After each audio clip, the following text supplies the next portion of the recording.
Sabries dir quin és el tractament de cirurgia estètica que es volia emprar en la fabricació d'armes? Efectivament, és el Botox, o com es coneix oficialment, la toxina botulínica. Les primeres referències a aquesta toxina daten de 1793, quan se li van atribuir diverses intoxicacions alimentàries. Però no va ser fins al 1820 que Justinus Andreas Christian Kerner, un doctor i poeta alemany, va publicar els primers estudis sobre la toxina. Per saber-ne els efectes, va decidir menjar salsitxes contaminades i va documentar els símptomes que experimentava: vòmits, espasmes intestinals, estrabisme, disfàgia, insuficiència respiratòria, entre d'altres. Durant la Segona Guerra Mundial, els alemanys es van plantejar bombardejar toxines sobre Gran Bretanya. Finalment es van fer enrere,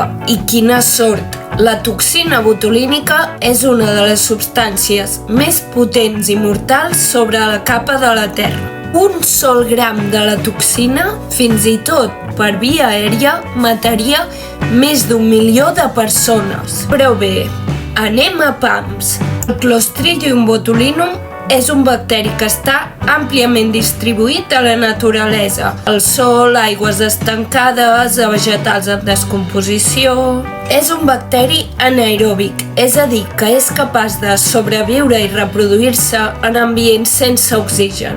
I és el productor de la toxina botulínica, la neurotoxina causant del botulisme, una intoxicació que afecta el sistema nerviós. Aquesta intoxicació pot aparèixer pel consum d'aliments contaminats, per la inhalació del bacteri o pel contacte d'aquest amb una ferida. La toxina funciona atacant el sistema nerviós central, bloqueja l'alliberament d'acetilcolina, un neurotransmissor que permet la contracció muscular.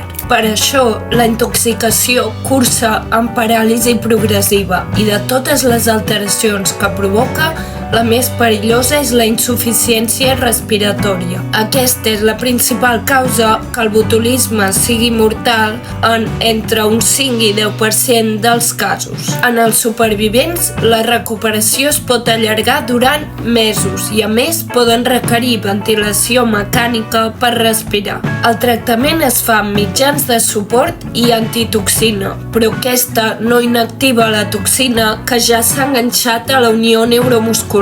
Per tant, les afectacions neurològiques preexistents no es poden revertir immediatament. La recuperació definitiva dependrà de la regeneració de les terminacions nervioses, que pot tardar entre setmanes i mesos. Ara bé, davant d'una potencial amenaça, sempre hi ha una oportunitat. O almenys això és el que va creure algú quan va començar a estudiar els potencials usos terapèutics de la toxina botulínica. Tenint en compte el seu mecanisme d'acció a la unió neuromuscular i la capacitat de lliurar-la amb precisió i de manera local, a diferència dels fàrmacs sistèmics, la toxina esdevé un tractament eficaç per una gran quantitat de malalties. Sobretot, la capacitat de lliurar el fàrmac localment i de minimitzar la quantitat de toxina botulínica necessària i, per tant, minimitzar l'exposició sistèmica ha estat clau per la seva utilitat mèdica. Es podria vacunar la població per prevenir la malaltia?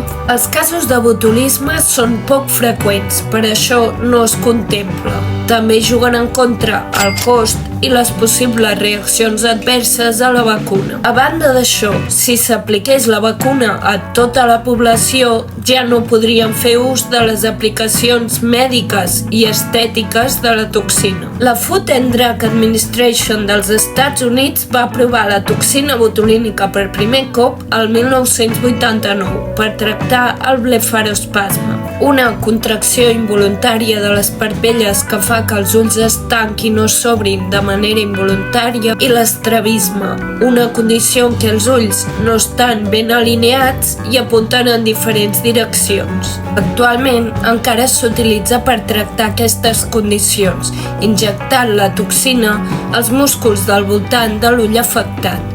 però també s'utilitza en molts altres casos. Per la migranya, la toxina inhibeix l'alliberament de molècules que s'associen al dolor. Per la hiperhidrosi o suor excessiva, el bòtox inhibeix la senyal nerviosa que diu a les glàndules sudorípares que s'activin.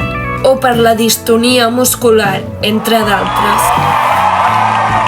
D'aquest cas en puc parlar una mica més. La toxina afecta la unió neuromuscular i redueix l'excés d'activitat, que és el que causa els tremolors. Però res és perfecte i pot tenir alguns efectes secundaris. En el cas de la distonia, el més comú és la disfàgia, és a dir, dificultats per empassar.